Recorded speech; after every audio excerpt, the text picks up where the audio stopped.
자, 오늘은 이제 유형별 연습 문제 390페이지가 되겠습니다.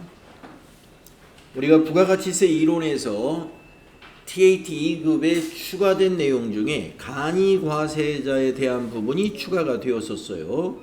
그래서 간이과세자와 관련한 문제가 TAT 2급 이론 시험에서 나올 확률이 있기 때문에 여기서 좀 문제 몇 개 풀어보고 가겠습니다. 1번 보시면은 다음 중 부가가치세법상 간이과세자에 대한 설명으로 옳지 않은 것은 이렇게 물었네요.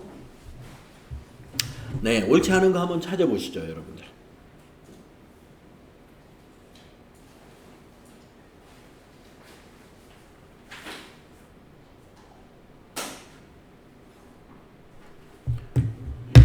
자, 1번 보면은 재화를 수출한 경우에는 간이과세자도 영세율을 적용받는다라고 했습니다.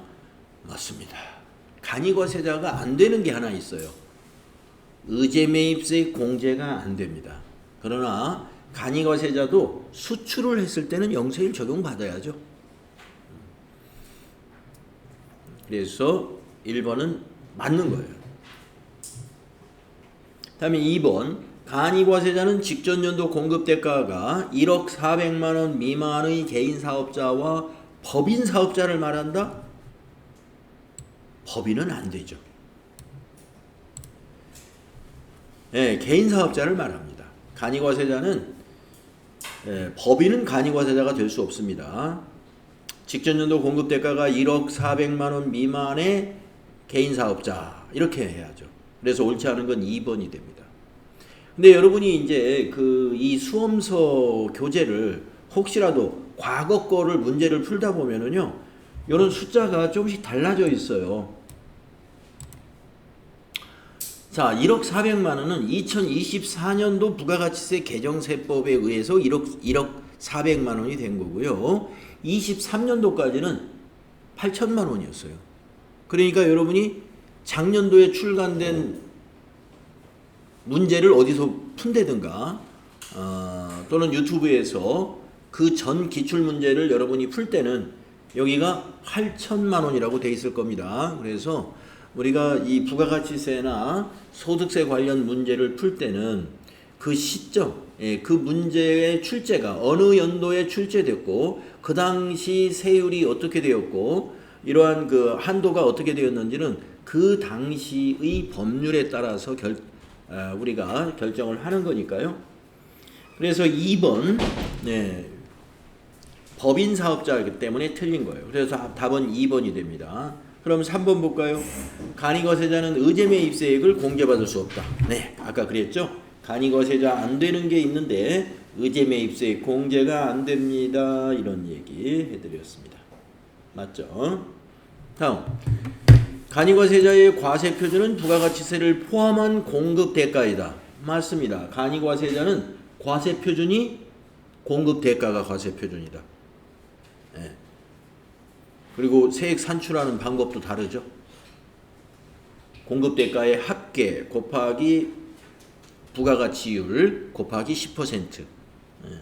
그래서 우리가 간이과세자의 세액 부가가치세 산출 과정 우리 공부했고요. 그 다음에 4번. 네. 일반 과세자의 과세 표준은 뭐예요? 공급 가액이죠. 하지만 간이과세자는 공급 대가이다. 공급 대가라는 말 아시죠? 예. 공급 가액과 세액을 합쳐놓은 합계를 말하는 거죠. 다음 2번도 풀어볼까요? 다음 중 간이과세자에 해당하는 자는 그랬습니다. 변호사업 안 됩니다. 왜 안 되죠? 변호사, 회계사, 세무사 이런 직종은 우리가 전문 서비스업이라고 그래요. 예, 의사. 예, 그래서 전문 서비스업은 매출액에 관계없이 간이과세자가 될 수 없습니다. 다음 2번 양복점. 네, 됩니다. 양복점. 자, 양복점을 영위하는 개인 사업자로서 직전 연도의 공급대가가 7천만 원인 자. 네, 그러면 1억 400만 원 미만이죠. 그래서 2번 간이과세자 될 수 있습니다. 그 다음에 3번 음식점. 네, 음식점 될 수 있습니다. 음식점을 영위하는 개인사업자로서 직전 연도의 공급대가가 1억 500만 원인 자, 1억 500만 원 미만이어야 돼요. 예. 1억 500만 원부터는 일반과세자예요. 그래서 3번은 음식점 개인사업자 가능은 한데 1억 500만 원이기 때문에 1억 500만 원 이상에 해당되죠. 그러면 일반과세자. 그 다음에 4번을 보면은요. 재생용 재료 수집 및 판매업을 영위하는 법인 사업자. 법인이라고 그랬죠? 예. 법인 사업자는 직전 연도에 공급 대가가 9천만 원인 자 안 되죠? 예. 왜냐하면 법인이잖아요. 예. 법인은 간이과세자가 될 수 없습니다. 업종이 무엇이 됐든 간에. 그래서 2번에서 간이과세자에 해당하는 자는 2번 양복점 개인사업자. 자, 이제 4번을 볼까요? 다음의 대화를 통해 간이과세자에 대해 잘못 설명한 사람을 고르면 이랬어요. 잘못 설명한 사람. 철수, 법인사업자는 간이과세자 될 수 없어. 맞고. 0이. 해당 과세기간의 공급 가액 합계액이 과세표준이다. 틀렸죠. 간이과세자는 공급 대가의 합계액이 과세표준이다 그랬잖아요. 그래서 잘못 설명한 사람 0이. 2번이 답입니다. 자, 세 번째 사람 맞았나 보세요. 간이과세자에 대한 규정을 적용을 포기할 수 있어. 간이과세자 포기 가능하죠. 그래서 일반과세자로 갈 수 있죠. 그 다음에 희수. 간이과세자의 해당 과세기간에 대한 공급대가의 합계가 4,800만 원 미만이면 납부 의무를 면제가 돼. 네, 맞어요. 우리가 간이과세자는 부가세 납부 의무 면제를 받을 수가 있어요. 연간 공급대가가 4,800만 원 미만인 아주 영세한 사업자예요. 연간 4,800만 원이면은요. 나누기 12달 해보세요. 한 달에 매출이 얼마 안 되죠. 예. 300만 원도 안 되는 거예요. 200만 원인가요? 200만 원이면 10달이면 2천만 원. 또 아니구나. 4,800이구나. 예, 그럼 한 400만 원 되는 거 400만 원. 예, 400만 원. 예, 매출액이 월 400만 원 정도 되는 간이과세자는 부가세 낼 것이 없다라고 생각하시면 되겠습니다. 왜 그러느냐? 납부 의무 면제 제도가 있어요. 신고를 해야 부가가치세 면제인지 아닌지 알 수가 있겠죠? 공급 대가가 얼마인지 부가세 신고를 해야 되니까. 그래서 납부 의무가 면제된다 해서 신고가 면제되는 게 아니에요. 신고는 하는 거예요. 자, 그래서 영희가 틀렸습니다. 다음 5번. 다음 중 부가가치세법상 간이과세 제도에 대한 설명으로 가장 옳지 않은 것. 법인사업자는 간이과세제에 대한 규정을 적용받지 못한다. 맞고. 간이과세자는 세금계산서를 발급할 수 없다. 틀렸습니다. 간이과세자. 요즘에 간이과세자의 매출액을 많이 높여놨기 때문에요. 간이과세자 중에서는 세금계산서를 발급할 수 있어요. 연간 4,800만 원 이상인 간이과세자는 세금계산서를 일반과세자처럼 발급할 수 있도록 해놨습니다. 네. 그러니까 간이과세자에는 세금계산서를 발급할 수 있는 간이과세자와 발급할 수 없는 간이과세자가 섞여 있어요. 지금은. 과거에 그러니까 한 4년 전까지는 간이과세자는 연간 매출액이 4,800만 원 미만인 개인사업자가 간이과세자였어요. 그때는 간이과세자는 무조건 세금계산서 발급을 못했습니다. 그런데 그 뒤에 간이과세자의 그 기준이 8천만 원으로 올라갔고 또 이번에 1억 400만 원으로 올라가면서 4,800만 원 과거에 미만이었을 때 세금계산서 발급을 못했으나 그 이상인 사람들은 일반 과세자로서 세금계산서를 쭉 발급하면서 사업을 했던 사람이란 말이에요. 그러면 연속적으로 사업을 하는 사람 입장에서 우리가 세금계산서 발급을 계속할 수 있도록 해줘야죠. 그래서 지금은 간이과세자 중에 4,800만 원 이상인 간이과세자는 일반 과세자와 같이 세금계산서 발급이 가능하다. 2번이 틀렸어요. 다음 3번. 부동산 매매를 영위하는 사업자도 간이과세자가 될 수 없다. 맞습니다. 부동산 중개업은 간이과세자가 될 수 있어요. 조건에 맞으면. 그러나 매매업은 안 됩니다. 다음에 4번. 부동산 임대업을 경영하는 사업자로서 직전연도에 공급대가 계획이 4,800만 원 이상인 사업자는 간이과세제를 적용받을 수 없다. 맞습니다. 부동산 임대업은 다른 업종에 비해서 조건을 까다롭게 해놨어요. 간이과세자가 4,800만 원 미만이에요. 옛날 규정을 적용합니다. 옛날 규정. 그래서 옛날 규정 적용하는 업종이 뭐냐면 부동산 임대업하고 유흥업종이에요. 부동산 임대업과 유흥업종의 간이과세자의 한도는 기준을 구세법을 적용합니다. 1억 400으로 안 올려줬습니다. 자, 그래서 옳지 않은 것은 2번이었습니다. 이렇게 해서 이제 간이과세자 정리를 좀 했고요. 이제 소득세 문제를 이제 풀어볼 텐데, 소득세는 우리가 전체적으로 TAT 2급에서 새로 추가된 이론이기 때문에 다 풀어보면 좋은데, 여러분이 개인적으로 다 풀어보는 걸로 하고요. 네, 이론을 여러분이 너무 오랫동안 했기 때문에 지쳐 있어요. 빨리 이제 실무로 넘어가야 되니까. 어제 제가 말씀드렸는데 한 페이지에서 하나씩만 이렇게 풀어도 문제가 굉장히 많아요. 391페이지부터 406페이지까지니까 한 20페이지 정도 되기 때문에 한 20문제는 풀어봐야 되겠죠. 자, 그러면 소득세 총설에서 1번 문제 한번 풀어보고 갑시다. 다음 중 소득세에 대한 설명으로 옳지 않은 것은 1번 소득세는 납세 의무자와 담세자가 일치할 것으로 예상되는 직접세이다. 맞습니다. 네, 소득세는요 담세자가 직접 신고해서 내는 거예요. 직접세예요. 우리가 앞에서 배웠던 부가가치세는 담세자가 세금을 납부하는 게 아니라 거래 징수한 사업자가 세금을 납부합니다. 담세자한테 돈을 걷어가지고 사업자가 납부하고 있습니다.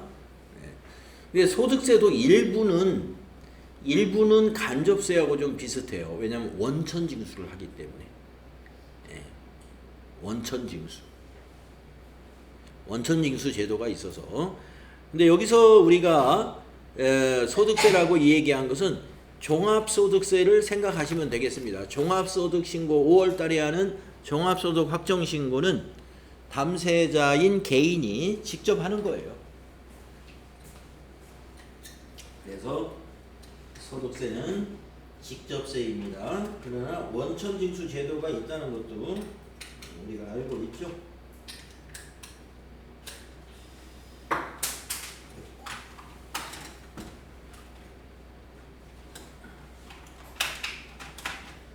다음 2번을 볼까요? 비거주자는 국내 원천 소득에 대해 소득세 납세 의무가 있다. 그렇습니다. 비거주자는 국내 소득에 대해서만 소득세 납세 의무가 있다는 말이고요. 거주자는 국내외 소득에 대하여 납세 의무가 있고. 자, 2번 맞았죠? 그럼 3번. 거주자가 사망한 경우 소득세 과세 기간은 1월 1일부터 사망한 날까지다. 그렇죠. 4번. 소득세는 과세 기간의 다음 연도 5월 31일까지 정부가 부과 고지함으로써 확정된다. 자, 5월 31일까지는 맞았어요. 그런데 정부가 고지하는 게 아니고 우리 담세자가 신고를 해야 돼요. 나의 소득이 이렇게 되고 그래서 과세 표준이 얼마고 이렇게 해서 나의 결정세액은 얼마다. 이런 식으로 신고하여 납부하는 것이 맞습니다. 정부에서 당신의 소득세는 이렇게 나옵니다 하고 고지하지 않습니다. 4번이 틀렸어요.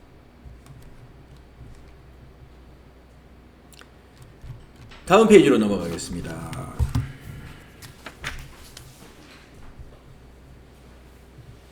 11번 문제 한번 볼까요?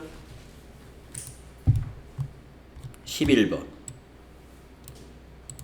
다음 중 종합소득세의 납세 절차에 대한 설명으로 옳은 것은 이랬습니다. 우리 종합소득세 납세 절차 여러분 배웠죠?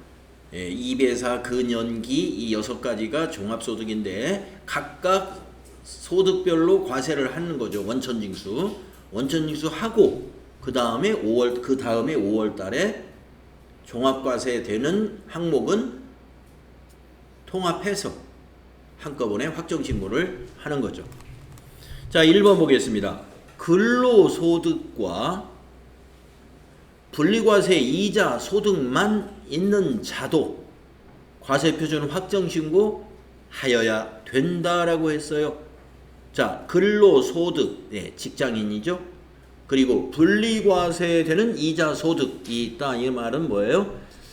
2천만 원 미만의 2천만 원 이하, 거기서는 이하입니다. 2천만 원 이하의 이자 소득이 있다는 거예요. 그러면은 일단 분리과세라는 건 뭐죠? 원천징수로서 납세 의무가 끝나는 겁니다. 그러면 이자 소득에 대한 것은 종합과세 신고를 안 해도 되죠? 확정신고 안 해도 된다 이 말이에요.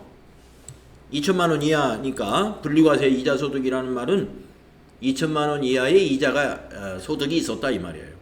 그러면 뭐만 있어요? 이 사람은 급여 받은 것밖에 없죠? 근로소득. 자, 근로소득만 있기 때문에 이 사람은 어떻게 될까요? 2월 달에 연말정산을 했겠죠. 회사에서. 근로소득만 있을 때는요. 연말정산을 함으로써 납세 의무가 끝납니다. 연말정산을. 그러니까 5월 달에 확정신고 안 합니다. 하지 않아도 된다. 그래서 하여야 한다. 틀렸다. 이거. 하지 않는다. 다음 2번. 퇴직소득만 있는 자는 과세표준 확정신고를 하지 않아도 된다. 맞아요. 왜 맞을까요? 퇴직소득하고 양도소득, 퇴양 이 두 개는 우리 소득세 중에 분류과세되는 세목이잖아요. 분류과세는 종합소득이 아니거든요. 그러니까 별도로 그거는 세금을 신고해서 납부하는 거예요. 5월 달에 하는 확정신고에 아예 금액이 크든 작든 포함되는 세금이 아닙니다. 퇴직소득과 양도소득은 분류과세다. 분류과세는 뭐냐? 다른 세금하고 합산해가지고 과세하지 않는다 이거. 별도로 그거는 세금을 신고해서 내는 거예요. 그래서 하지 않아도 된다. 2번이 맞았어요. 그럼 3번은 왜 틀렸는지 볼까요? 근로소득과 공적연금 소득이 있는 자는 과세표준 확정신고를 하지 않아도 된다. 자, 근로소득이 있고요. 공적연금 소득이 있으면은요, 해야 됩니다.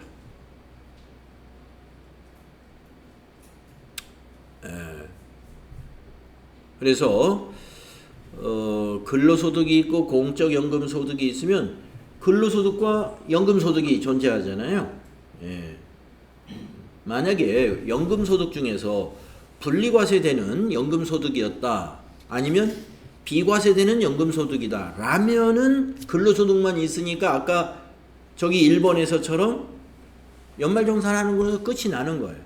그런데 여기서 공적연금 소득이 비과세라는 말 없죠? 그러면 과세가 되는 공적연금 소득이 있는 것입니다. 그러면 합산해야 돼요. 합산해가지고 5월에 확정신고 한 번 더 해야 됩니다.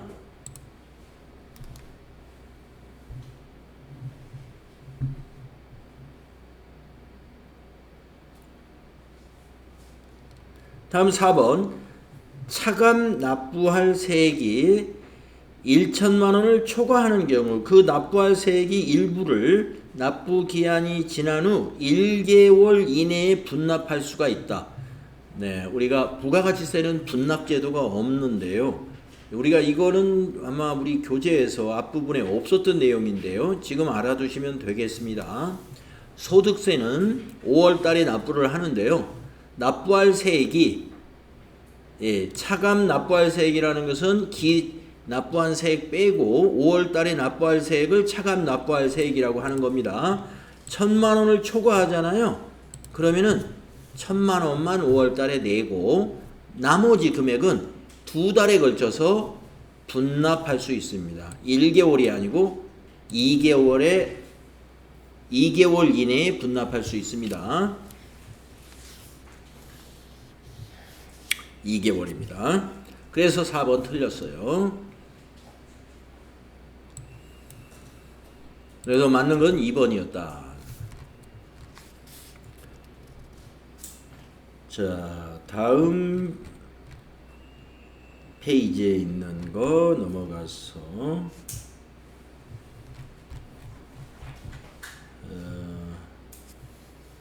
20번 문제 한번 풀어볼까요? 금융소득에 대한 소득세법상 금융소득에 대한 설명으로 옳지 않은 것은 자 1번 비영업대금의 이익은 비영업대금의 이익이라고 해서 우리 이자소득에서 배웠죠. 비영업대금의 이익은 분리과세하지 않으며 원천징수를 하더라도 종합과세 대상으로 보아 과세한다. 네, 맞습니다. 다만 이 비영업대금의 이 금융소득이니까 종합과세 대상은 되는데 2천만 원 넘어야 돼요.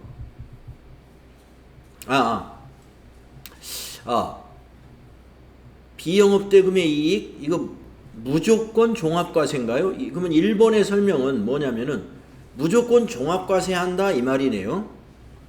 2천만 원 한도에 관계없이. 자, 여러분 금융소득에서 무조건 종합과세되는 거 기억나세요? 그 중에 이제 그건 나는데 뭐냐면은 배당소득 중에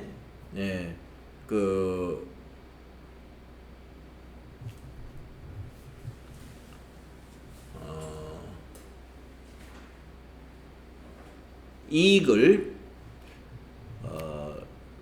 금전을 투자해 가지고 자기가 금전 투자한 거에 대한 이익을 배당받는 그 부분은 무조건 종합과세죠. 자, 비영업대금의 이익이 무조건 종합과세인지 한번 볼까요? 자, 여러분 저쪽에 앞에 이론에서 제가 금융소득의 맨 마지막에 있는 표가 시험에서 자주 나올 것입니다 라고 했는데요. 그 표를 한번 봅시다. 113페이지 한번 보세요.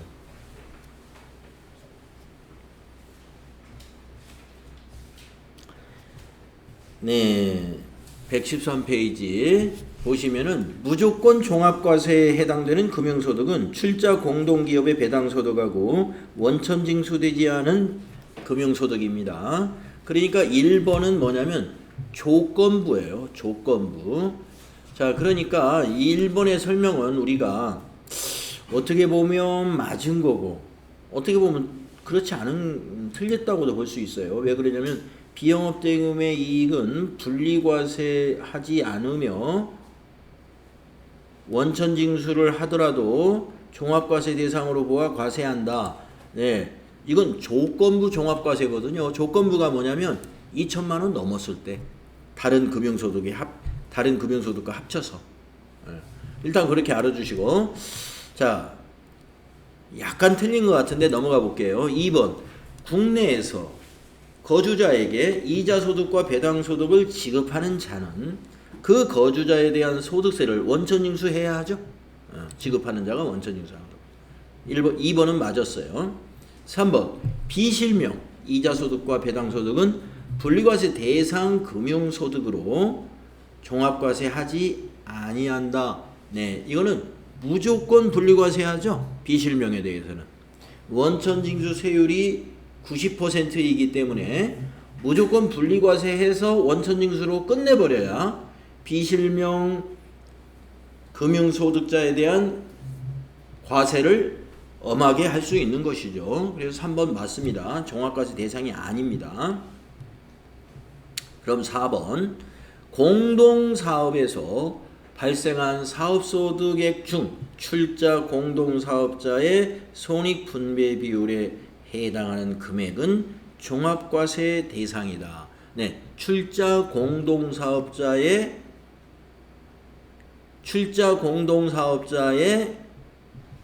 배당소득을 말한 거죠. 이것은 무조건 종합과세 항목이죠. 네, 4번 맞았어요. 그러면 옳지 않은 것은 1번이다. 이렇게 볼 수가 있습니다. 네.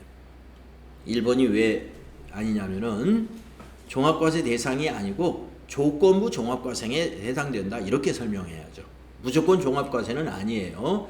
비영업대금의 이익은 조건부 종합과세 대상이다. 이렇게 했어야 됩니다. 네.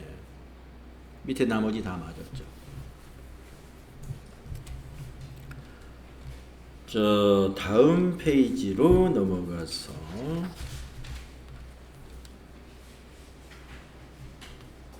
28번 문제 한번 풀어볼까요? 다음은 거주자 김한공 씨의 24년 귀속 소득의 내역입니다. 김한공 씨의 종합소득 금액에 합산될 종합과세 대상 금융소득은 얼마인가? 별도의 언급이 없는 한 적법하게 원천징수는 되었습니다. 내국 법인으로부터 받은 현금 배당, 배당 금융소득 400만원, 일단 400만원 체크해 놓으시고, 계약의 해약으로 인한 배상금, 계약의 해약으로 인한 배상금은 일단 금융소득이 아니죠. 기타 소득에 해당되는 거죠. 네, 이건 아예 금융소득이 아닙니다. 기타 소득이에요. 다음 4번 외국 법인으로부터 받은 현금 배당, 원천징수를 국내에서 아직 안 했어요. 무조건, 이거는 무조건 종합과세죠. 왜 무조건이죠? 원천징수 되지 않은 금융소득이니까 무조건 종합할 거 하나 찾았고. 다음 라번 비영업대금의 이익. 자, 비영업대금의 이익은 조건부 종합과세 아까 확인했죠. 자, 그러면 조건부 종합과세가 여기 가번에 400만원하고 비영업대금의 이익 900만원 두 개가 되겠습니다. 자, 요 두 개를 더하면 1300만원입니다. 1300만원이면 2000만원 이하에 해당되죠. 그래서 분리과세 되겠습니다. 분리과세를 선택할 거예요. 이 사람은. 그러면 요 두 개는 분리과세니까 빠지는 거고요. 무조건 종합과세 해야 하는 300만원만 종합과세 대상이 되겠습니다. 그래서 답이 1번이 됩니다. 종합과세 대상 금융소득이 얼마냐, 이렇게 판단하는 거예요. 그래서 조건부 금융소득을 찾아가지고 더해봐야 돼요. 더해가지고 2천만 원 이하이면 분리과세로 종합과세 대상이 아닌 것으로 판단해주면 된다. 이겁니다.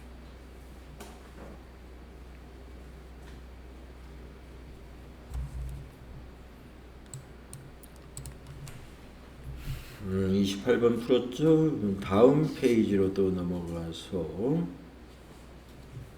37번 문제 한번 풀어볼까요? 근로소득 문제입니다.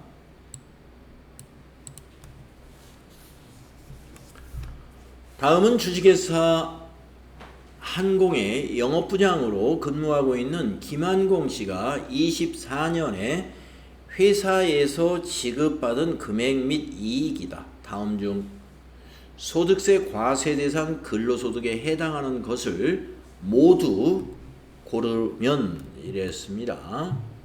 자, 이 회사는 중견기업이다. 중견기업.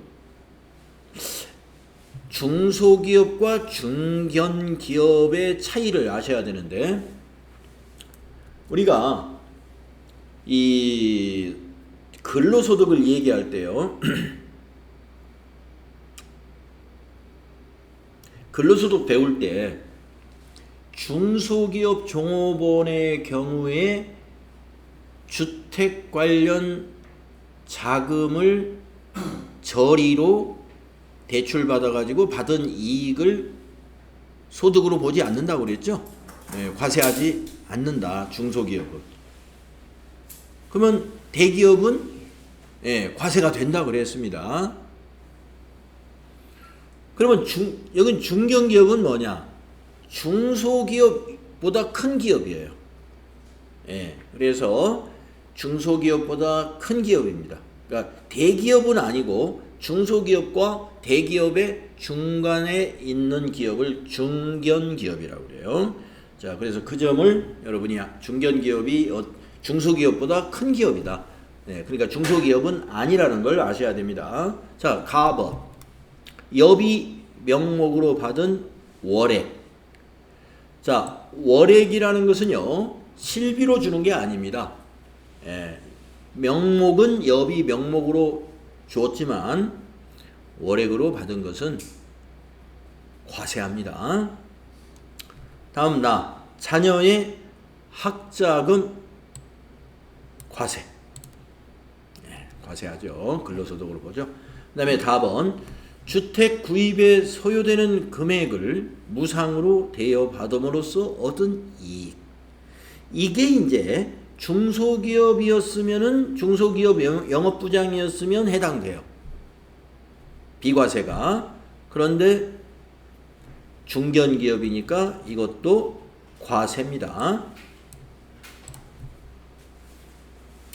그 다음에 중소기업으로 나왔다 하더라도 영업부장이 아니라 영업이사 이렇게 문제를 내면 이사는 임원이에요. 이사부터. 그래서 중소기업이라 하더라도 임원이 주택 구입에 소요되는 금액을 무상으로 대여받으면서 얻은 이익에 대한 것은 임원이면 중소기업도 과세예요.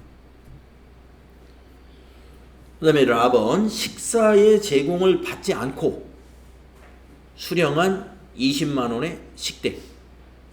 자, 식사 제공 없이 식대 보조금 20만원 받은 것은 비과세였죠. 우리 비과세에서 우리 정리했죠. 이건 비과세. 따라서 가나다. 여기가 과세가 됩니다. 그래서 3번이 되겠어요.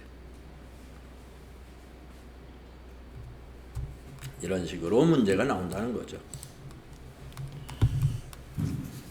자, 다음 페이지로 넘어가서 45번을 하나 풀어보겠습니다.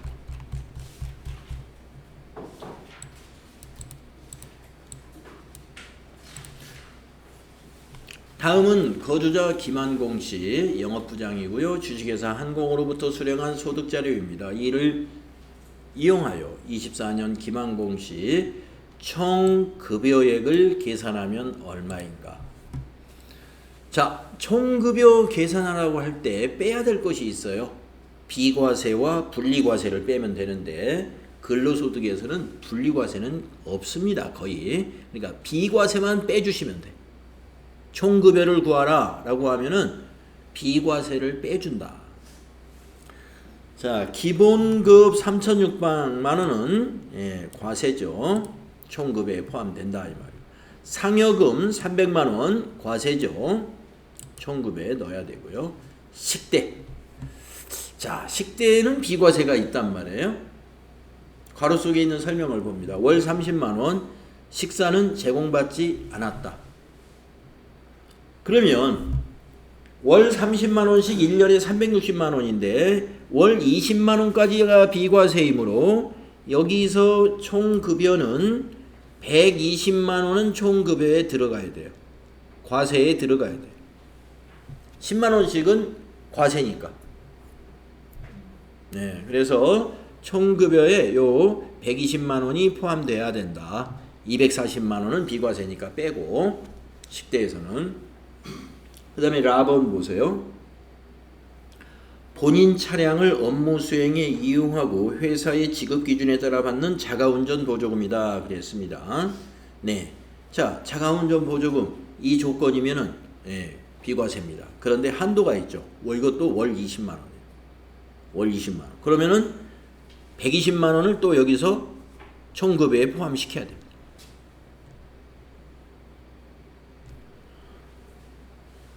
그래서 요 4개를 더해 봅니다. 360에 300 더하면 390. 거기다 120 더하면 420. 4020. 4120이 되는군요. 응? 240에다가 540. 4140인가요? 3번인가요? 네. 이렇게 4개 더하면 돼요. 이렇게 4개. 4140이 맞는 것 같습니다. 답이 3번이다. 맞죠?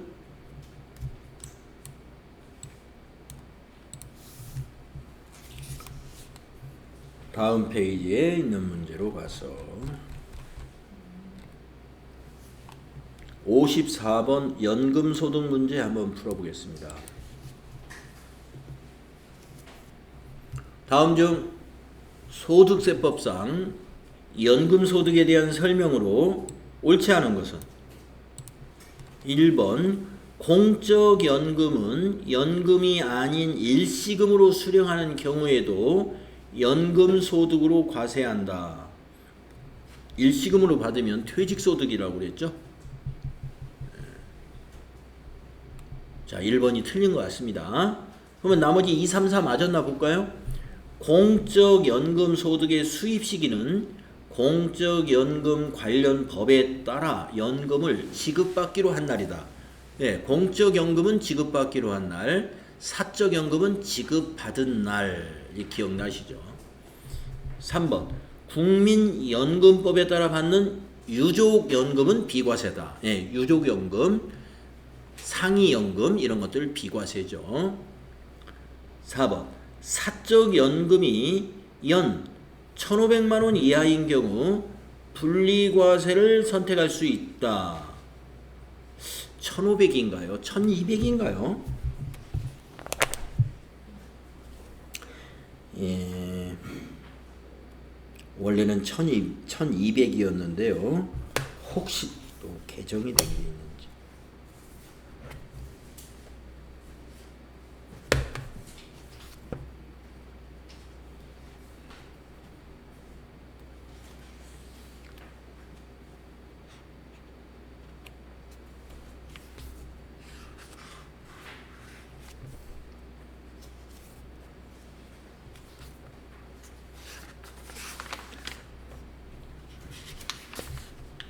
자, 120페이지에 연금소득에 대한 설명이 있었습니다. 거기에 보시면은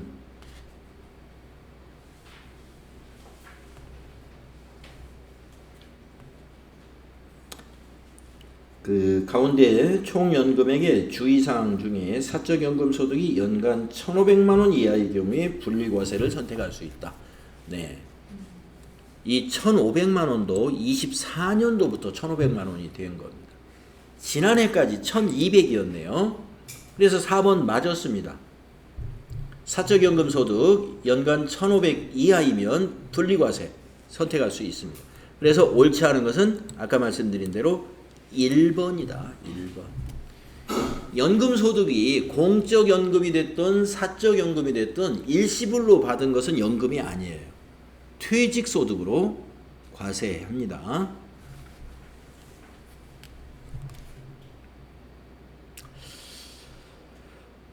다음 페이지로 넘어가 볼까요? 64번 기타소득 문제 한번 풀어볼까요? 다음 중 소득세법상 기타소득에 대한 설명으로 옳은 것은 1번 복권 당첨 소득 중 3억 원 초과분은 20% 세율로 원천징수한다.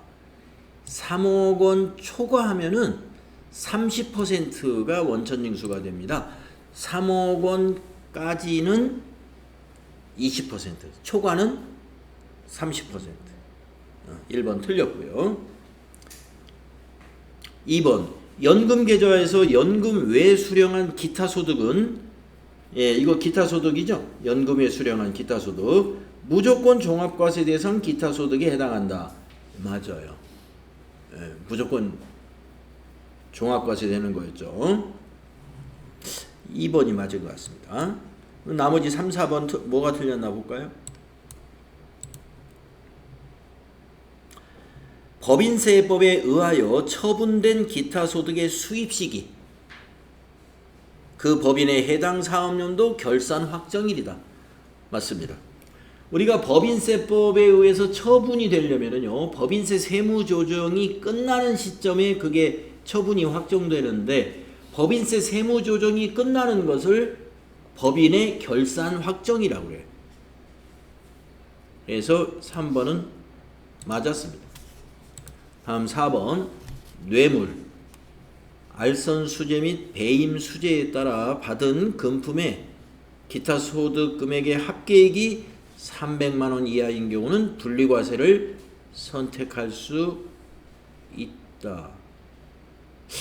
이거 4번이 틀렸는데 그러면?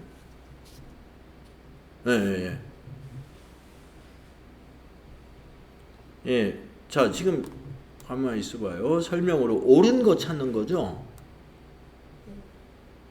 그럼 3번이 옳았는데 3번. 네.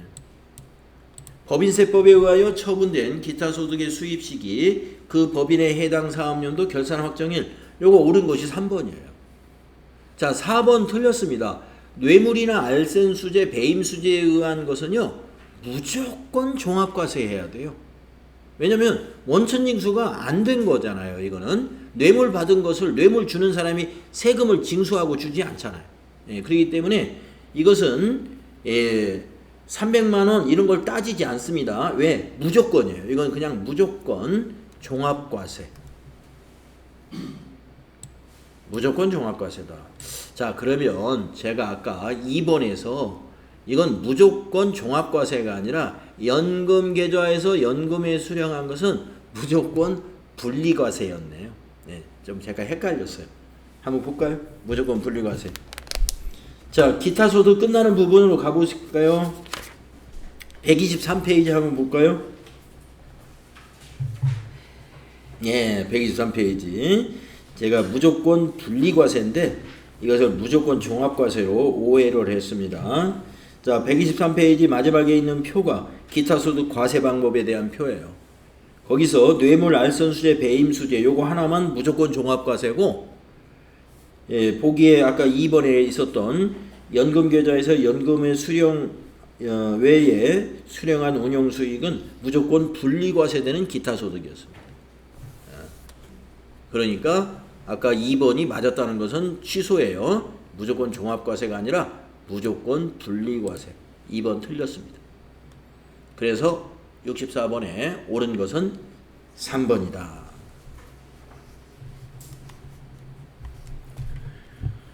네, 그래서 보기를 끝까지 다 읽어보셔야 됩니다. 이 보기 읽다가 이게 좀 헷갈려서 이게 무조건 분리인가 종합인가 약간씩 헷갈릴 수가 있어요. 다 읽다 보면은 이건 틀림없이 맞다. 이건 틀림없이 틀려. 이런 판단이 있습니다. 그래가면서 이렇게 걸러내시면 돼요. 자, 다음 페이지로 또 넘어가세요.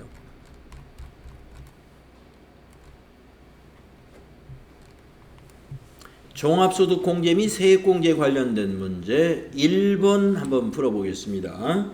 399페이지 1번 문제입니다. 다음 중 종합소득공제에 대한 설명으로 옳지 않은 것은? 네, 우리가 종합소득공제 뭐뭐 배웠죠? 인적공제, 신용카드 사용금액에 대한 공제, 건강보험료 납입액 공제, 고용보험료 납입액 공제, 네, 또 주택 관련된 이자 상환액 공제 뭐 이런 것들 배웠죠. 자, 1번 근로소득자 본인의 저축성 보험료는 보험료 공제 대상이다. 저축성은 아닙니다. 그리고 일단은 이 보험료라 하는 것은 소득공제 항목이 아니라 특별 세액공제죠. 세액공제. 네, 그래서 일단 1번은 세액공제이기 때문에 일단 1번은 아니고요. 옳지 않은 것이고, 그 다음에 세액공제라 하더라도 이 저축성은 안 돼요. 보장성 보험료만 되죠. 그래서 옳지 않은 것은 1번입니다. 나머지 맞는 건가요? 읽어볼까요? 기본공제 판정 시 장애인의 나이는 제한을 받지 아니한다. 예, 이거 인적공제의 얘기죠? 예, 맞습니다. 다음 3번.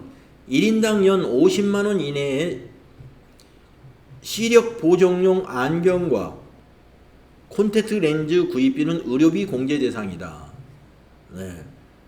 예, 그러니까 여기 질문은 소득공제라고 했는데 이 3번도 세액공제 얘기입니다. 의료비는 세액공제 사항이죠.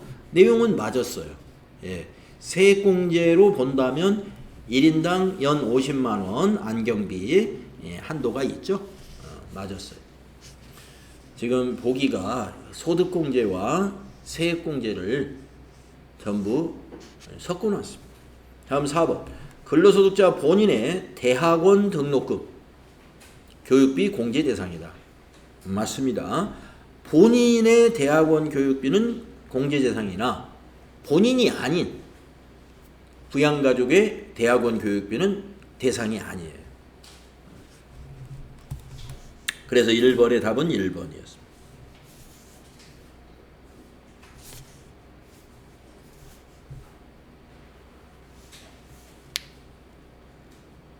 7번 문제 하나 더 보겠습니다. 자, 인적공제 관련해 가지고 7번 문제. 소득세법상 종합소득공제 중 인적공제에 대한 설명으로 옳은 거. 자, 인적공제 문제예요. 1. 기본 대상자가 아닌 경우에도 추가 공제 대상자가 될 수 있다. 틀렸어요. 추가 공제가 대상자가 되려면은 일단 기본 공제 대상자가 먼저 돼야 돼요. 2번. 배우자가 양도소득 금액만 200만 원이 있는 경우 기본 공제 대상자가 될 수 있다. 틀렸어요. 예. 왜 그러죠? 우리가 기본공제 대상자 여부를 따질 때는 종합소득하고 퇴직소득, 양도소득을 다 합쳐서 100만 원 이하이어야 됩니다. 그런데 양도소득이 200만 원 있었죠? 100만 원 넘었잖아요. 대상자가 될 수 없죠. 틀렸고요. 3번.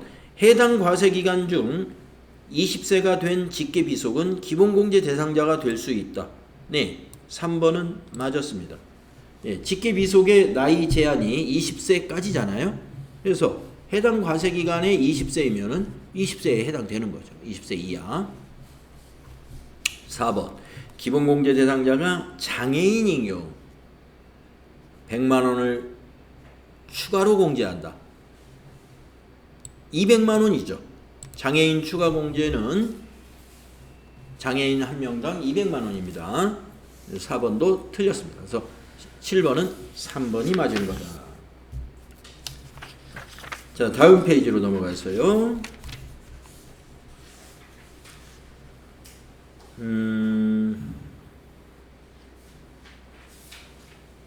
10번 문제 한번 볼까요? 세액공제 문제.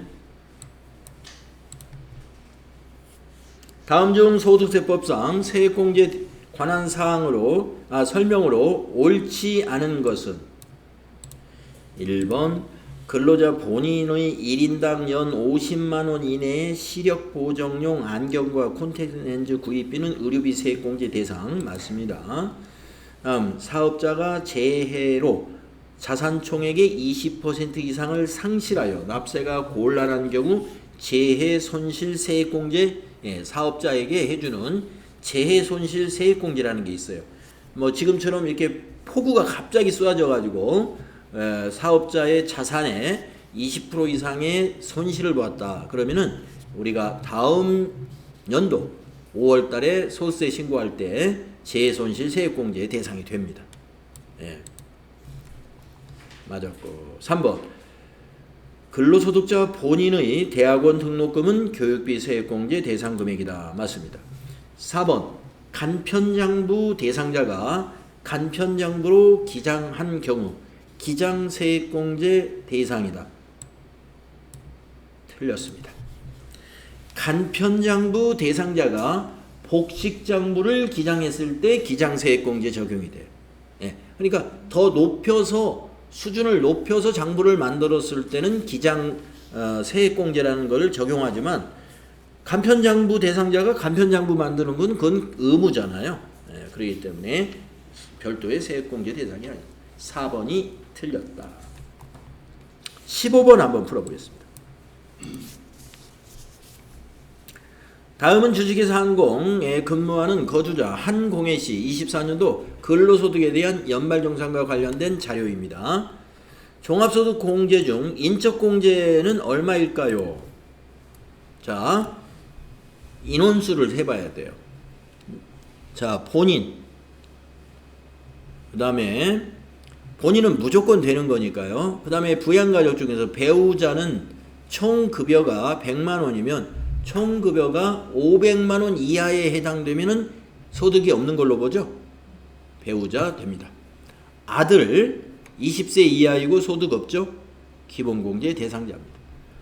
딸 20세 이하인데 사업 소득 금액이 300만 원이 있어요. 소득 금액이 있으므로 장애인이라 하더라도 기본공제 대상자가 될 수 없습니다. 다음 모친 78세, 60세 이상에 해당되며 소득이 없습니다. 그래서 기본공제 대상자는 4명입니다. 4명 곱하기 150만원 일단 해보면 600만원이고요. 거기다가 추가공제를 4명 중에 추가공제 대상자가 있는가를 봐야 돼요. 자, 한공혜씨 보니까 70세 이상 안 됐죠? 본인의 나이가 70세 이상이면 경로우대 공제 받고 본인이 장애인이면 장애인 추가 공제 받는데 한공혜씨 본인은 아무것도 해당이 안 됩니다. 배우자 역시 70세 이상 안 됐고 장애인 아니죠. 아들 네 역시 경로우대나 장애인 없습니다. 그 다음에 모친이 70세 넘었죠. 그래서 모친이 경로우대에 해당이 됩니다. 경로우대는 한 명이니까 100만 원이죠. 그래서 600만 원 플러스 100만 원 이게 인적공제의 합계액이에요. 그래서 답이 700만 원 되겠습니다. 이런 문제 잘 나옵니다.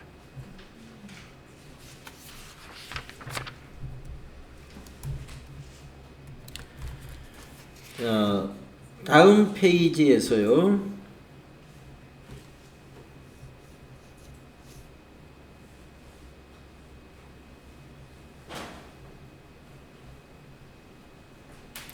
또 비슷한 문제 하나 더 풀어볼까요? 15번.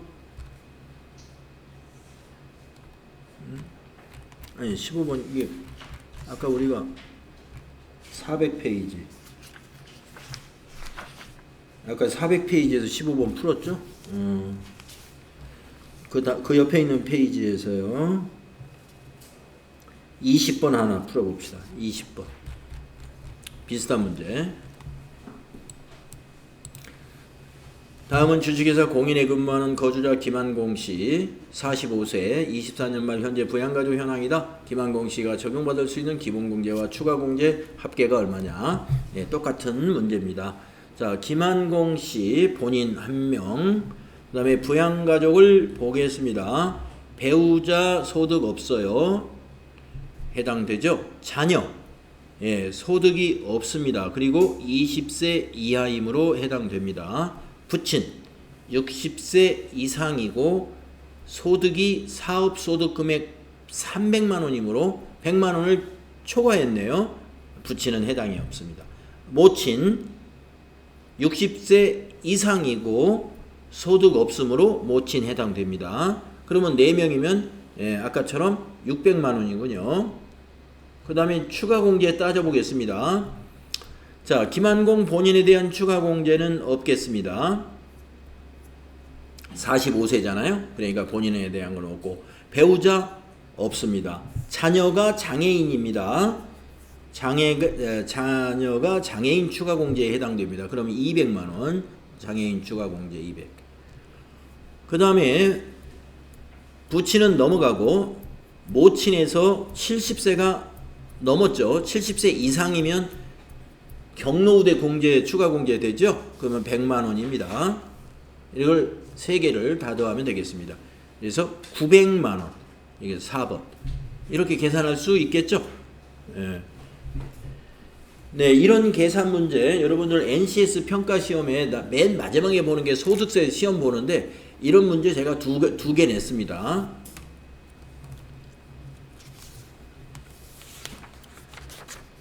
자, 다음 페이지로 넘어가서 하나 또 보겠습니다.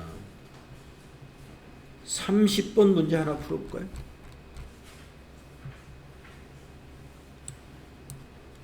다음 중 종합과세되는 소득으로 옳지 않은 것은 1번 뇌물, 알선수재 및 배임수재에 의하여 받은 금품. 이거 종합과세. 무조건 종합과세 해야죠.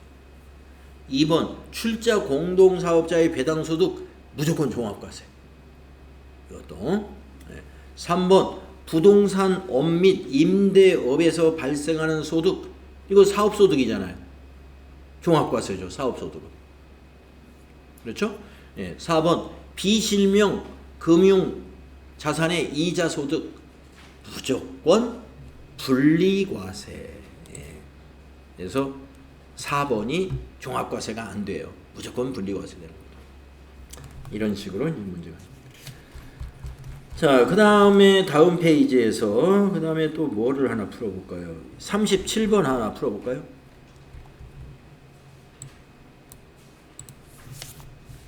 다음 자료를 이용하여 거주자 김한공 씨 2024년도 종합소득 산출세액을 계산하라. 세금을 산출세액을 계산하라고 했습니다. 단 종합소득 과세 표준이 1,400만 원 이하인 경우에 세율은 6%다. 그러면 이거 과세 표준이 1,400만 원 이하로 문제를 낸 거예요. 예, 세율 딱 알려줬죠. 자, 그러면 한번 내용을 보겠습니다.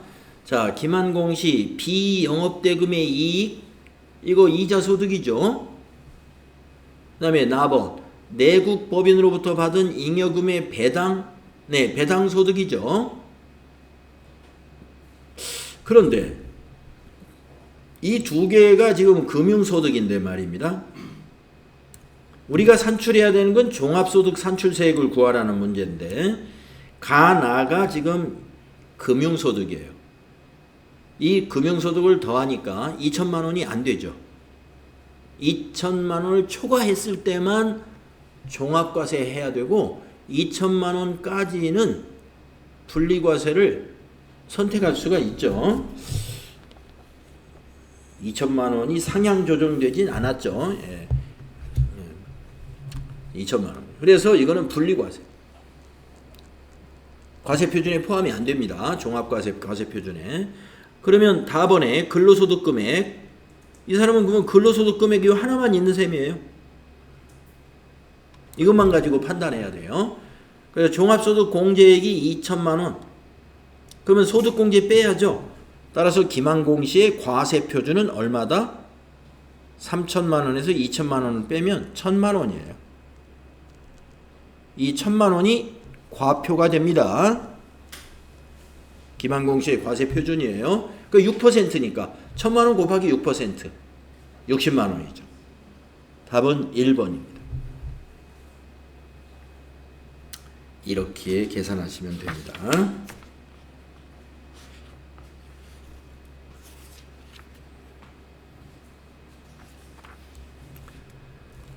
네, 다음 페이지로 넘어가서 또 비슷한 문제들이 많으니까 또 그거 하나 또 풀어보겠습니다. 44번도 한번 풀어볼까요? 다음 자료를 이용하여 거주자 김항공시 24년도 종합소득 금액을 계산하면 얼마인가? 이거는 이제 소득 금액을 계산하는 거예요. 단 모든 소득은 국내에서 발생한 것으로 세법에서 규정된 원천징수는 적법하게 이루어졌으며 필요 경비는 확인이 안 된다. 예. 로또 복권 당첨됐습니다. 복권 당첨이 됐는데 필요 경비가 확인이 안 되면은 이게 전부 다 소득 금액인데 복권은 뭐예요? 무조건 분리과세. 그러니까 종합소득 금액이 아니에요. 원천징수로서 끝나는 거예요.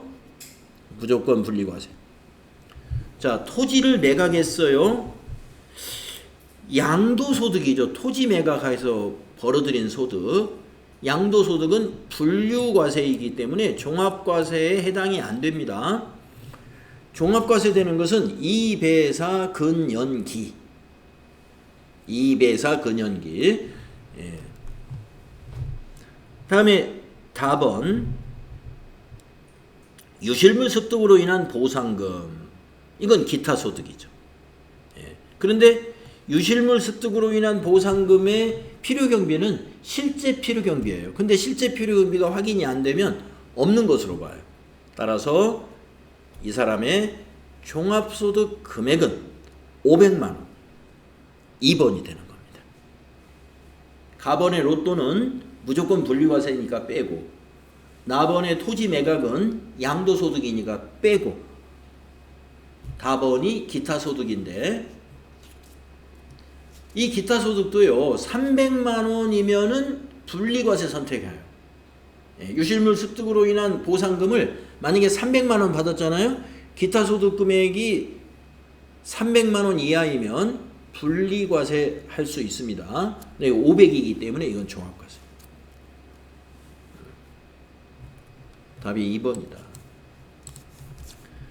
또 다음 페이지로 넘어가서 신용카드 관련된 문제 한번 풀어볼까요? 50번.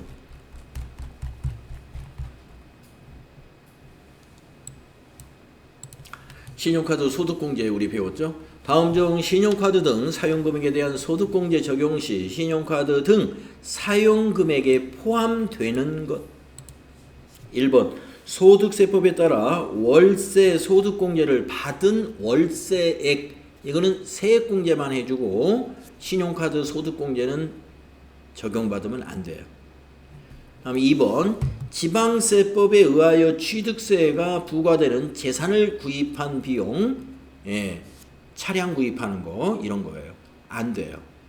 신용카드 사용금액으로. 다음 학원의 수강료 신용카드 사용금액에 포함되죠? 답이 3번입니다. 상품권 등 유가증권 구입비 신용카드 사용금액으로 포함시켜서는 안 됩니다.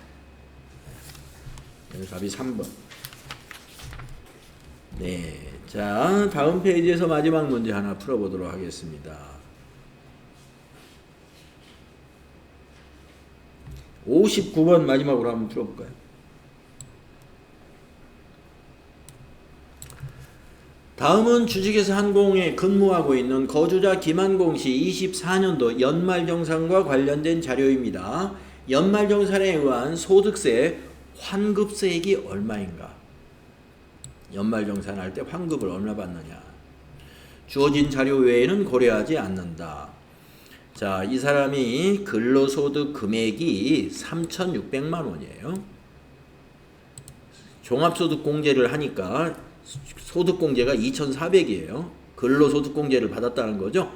예, 근로소득공제 빼면은 과세표준이 얼마에 해당돼요? 1,200만 원이죠. 1,200만 원이 과세표준입니다.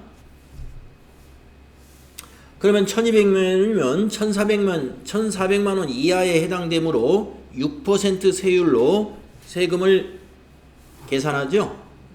네. 그러면 산출세액을 한번 계산해 보겠습니다.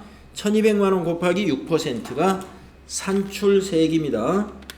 자, 1,200만 원 곱하기 6%. 네. 자, 산출세액 72만 원 나왔습니다. 그러면 라번과 만은 뭘까요? 김한공 씨 세액공제가 52만 원이 있대요. 그러면 여기서 52만 원을 뺍니다. 세액공제를.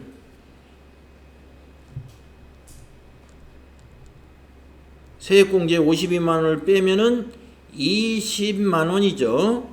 이제 20만 원을 우리가 뭐라고 그러냐면 결정세액이라고 그래요. 결정세액을 20만 원이다 이렇게 말할 수 있죠. 72만 원 빼기 52만 원 세액공제 빼니까. 그러면 이제 마지막 마번이 뭐냐? 24년 근로소득 원천징수 매월 급여를 받을 때 세금 낸 거 그게 50만 원이래요. 자, 이 사람의 결정세액이 아까 얼마였냐면은 20만 원이었습니다. 그런데 원천징수 매월 급여를 받으면서 50만 원을 이미 세금을 냈어요. 그러면 환급을 얼마 받으면 돼요? 예, 30만 원이다. 답이 3번이다.